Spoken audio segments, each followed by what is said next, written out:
សម្រាប់ Oppo A53 នេះគឺបងផគាត់បានយកខ្ញុំឆែកមើលថាគាត់ពេលដែលគាត់បើកមកវាចេញតែ logo ហើយគាត់ទុកវិញអញ្ចឹងណា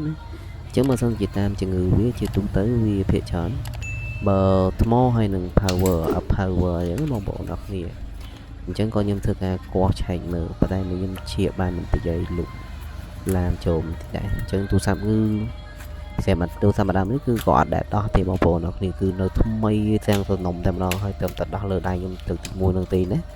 ហើយពេលមកធ្វើនោះវាចំដល់ពេលភ្លើងដៃទៀតបងប្អូនអរគ្នាអញ្ចឹងខ្ញុំធ្វើការចាប់ដើមដោះខ្សែចេញទាំងអស់អញ្ចឹងសម្រាប់ម៉ែបងប្អូនក៏មានបញ្ហាទូរស័ព្ទដៃអីចឹងសាកសួរអីក៏អាចទៅតាមលេខទូរស័ព្ទដៃពីខ្សែនឹងក៏បានគឺក៏បងប្អូនអាចទៅតាមរយៈ page ក៏បានដែរអញ្ចឹងក៏ខ្ញុំបានធ្វើការយកថ្មផងខ្ញុំយកមកតេស្តសិនអញ្ចឹងបងប្អូនអរគ្នាតែខ្ញុំក៏អត់បានធ្វើការនេះដែរថតឲ្យបានពេញលេញដែរបងប្អូនអរគ្នាតែខ្លះក៏ខ្ញុំកាត់ចោលដែរអញ្ចឹងណាចុចឲ្យវីដេអូវែងពេកអញ្ចឹងបងប្អូនអរគ្នាចឹងនេះគឺរបៀបដែលខ្ញុំទៀមធ្វើការតេស្តថ្មមើល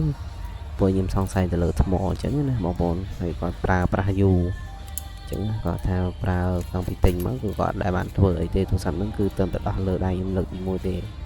ហើយត្រង់កន្លែងនេះគឺខ្ញុំខ្ជិលនេះខ្ញុំខ្ជិលកោះថ្មចេញ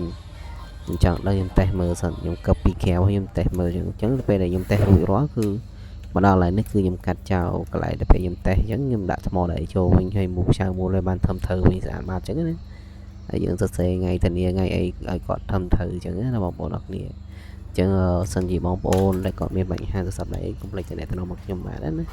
ឬក៏អាចសាកសួរបានតាមរយៈ page នឹងក៏បានដែរបងប្អូនមានចង់មកអីអាចសួរខ្ញុំបានណាខ្ញុំឆ្លើយតបប្រាប់បងប្អូនអរគ្នាណាអូខេឥឡូវយើងចាប់ផ្ដើមធ្វើការបិទកាវហើយ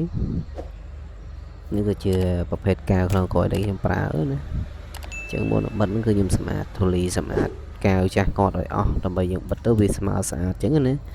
អញ្ចឹងនេះគឺយើងបិទឲ្យស្អាតចេះហើយបងប្អូនអរគ្នាអញ្ចឹងយើងចងកស៊ូតែប្រហែលជា15នាទីទៅវាស្ងួតហើយយើងអាចប្រើប្រាស់បានដែរអរគុណច្រើនសម្រាប់ការទស្សនាវីដេអូមួយនឹងបាយបាយជួបគ្នានៅវីដេអូក្រោយ